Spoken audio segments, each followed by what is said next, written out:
Hello and welcome to the new BMW 1 Series. For you model nerds out there, this is the F70 replacing the F40, and today we're going to have an in-depth look ahead of its arrival in Australia later in 2024.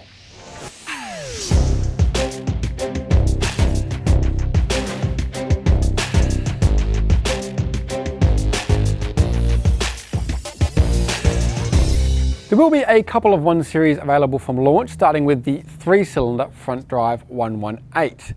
This, however, is the M135, and yes, they've dropped the I because now in BMW speak, I means electric.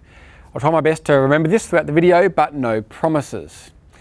Anyway, I shouldn't probably say this within the confines of BMW HQ, but the last M135i wasn't very good, to drive at least.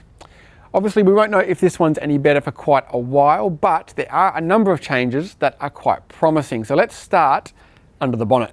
So under here, nothing and also quite a lot has changed. It's the carryover B48 2-litre 4-cylinder, and power has increased slightly to 233 kilowatts, but torque has actually fallen 50 newton meters to 400 newton meters. If I had to guess, I'd say that's due to the one thing that has changed, and that's it's now a 7-speed automatic, not an 8-speed. This means the new M135 is actually slower than the car it replaces, only by a fraction, but still slower. However, one of the issues with the old M135i was the lower gears were very weirdly spaced, so this should hopefully be an improvement. Another big change can't be seen, but is hidden behind here. And this is a bit involved, but stay with me.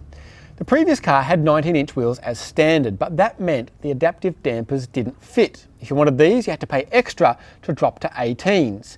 Now, 19s are standard, but so are adaptive dampers, and this should make a big difference to how the M135 rides and handles, and for the better.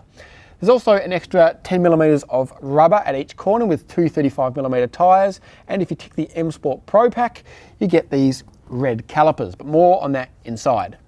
There's plenty of blacked out exterior trim, including the mirrors, window surrounds and contrasting roof. A couple of different alloy wheel designs, but the red underbody neons, they're just for today. They're not actually on the car. Sorry. Dimensionally, the new 1 Series is very similar to the old one. We don't have the exact measurements yet, but you're not suddenly going to have radically more space. The tailgate is now power operated. I'm not sure how I feel about that. In an X5 or X7, fair enough, but this isn't exactly heavy.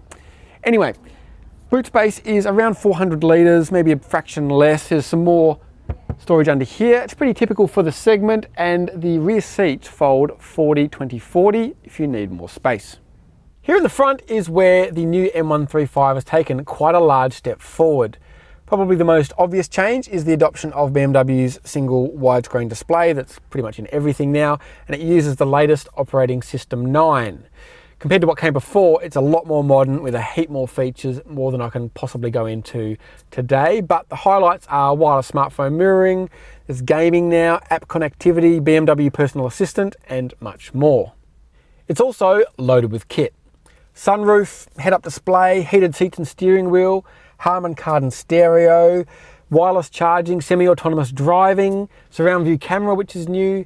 The only real option is these seats, which are part of that M Sport Pro Pack. It also gives you the two-tone colouring and these M seat belts.